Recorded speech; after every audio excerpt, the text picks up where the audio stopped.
Well, one of the questions that often get asked, often in secret, off the stage, is a question about temptations.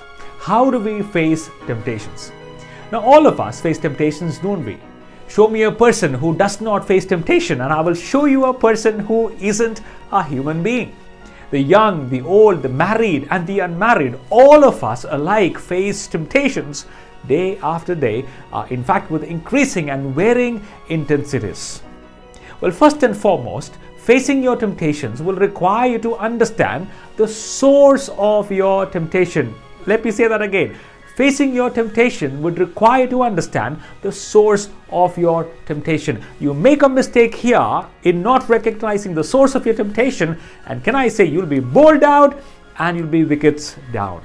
It is Adrian Rogers who describes 3 sources of temptations that often haunt us. The first one is the temptation of the flesh. The temptation of the flesh.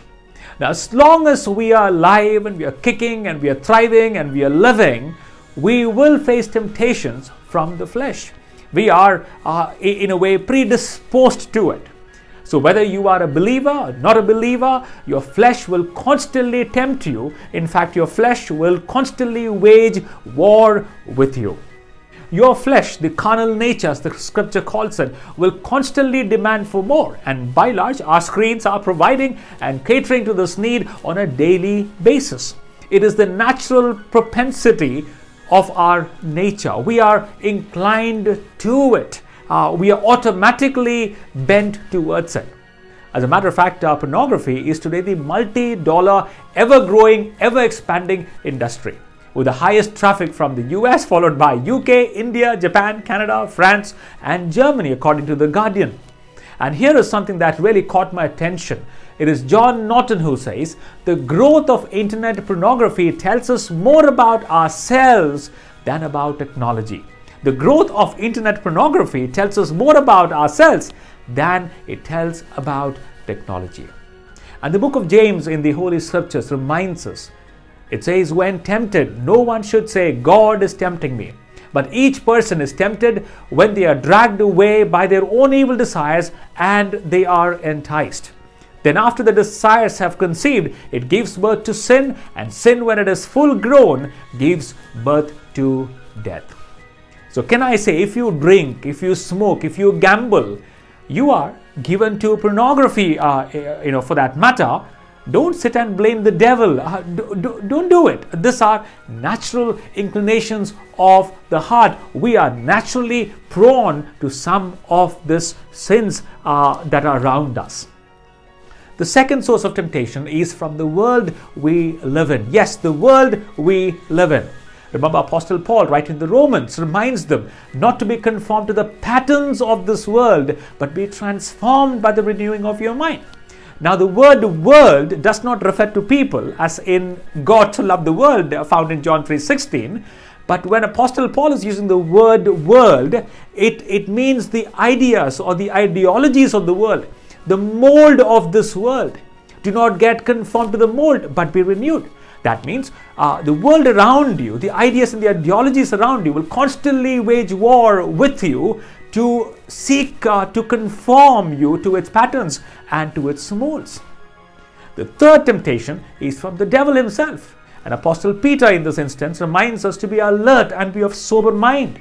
He says, your enemy, the devil, prowls around like a roaring lion looking for someone to devour.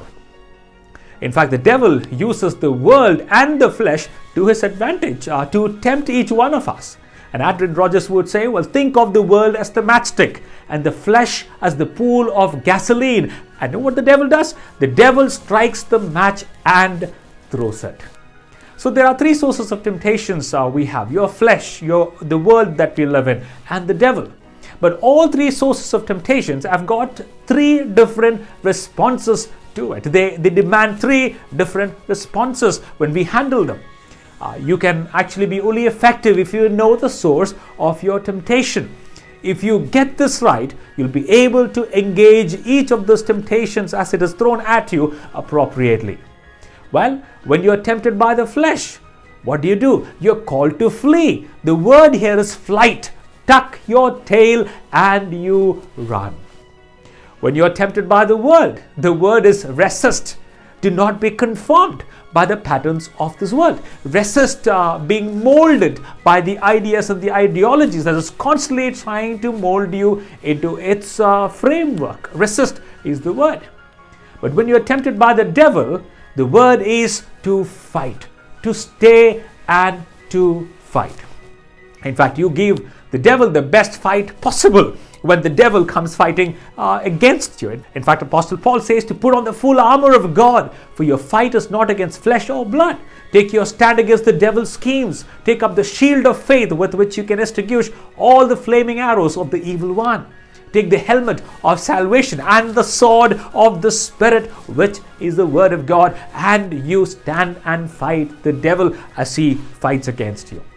So when you are tempted by the flesh, you are called to run. Remember Joseph, tuck your tail and run. Do not stand and reason. When you're tempted by the world, you resist. When you're tempted by the devil, you stand and fight. But here is where we often make the mistake. When you're tempted by the flesh, how oftentimes we stand and fight, and there comes our debacle, there comes our fall. You are not, my friend, called to stand and fight the temptations of the flesh. You're called to run and not to reason or rationalize. When you're tempted by the world, how oftentimes we flee. When you're tempted by the devil, instead of taking our stand and fighting and using the sword of the Spirit, we run away. So engaging in the right strategy, especially when facing temptation, would really help us to stand against and fight against it. So may we stand strong, not unaware of the schemes of our enemy. Remember the world as the matchstick and the flesh as the pool of gasoline, and the devil strikes the match and he throws at us. I pray that each one of us would be able to understand the source of the temptation as it comes by, and we are able to engage at them appropriately, so that we are a workman proved unto God, and the aroma of Christ will emit from each one of us. We will burn, and will burn slowly and faithfully for the glory of God. May the Lord be your strength, and may the Lord be your blessing. Thank you.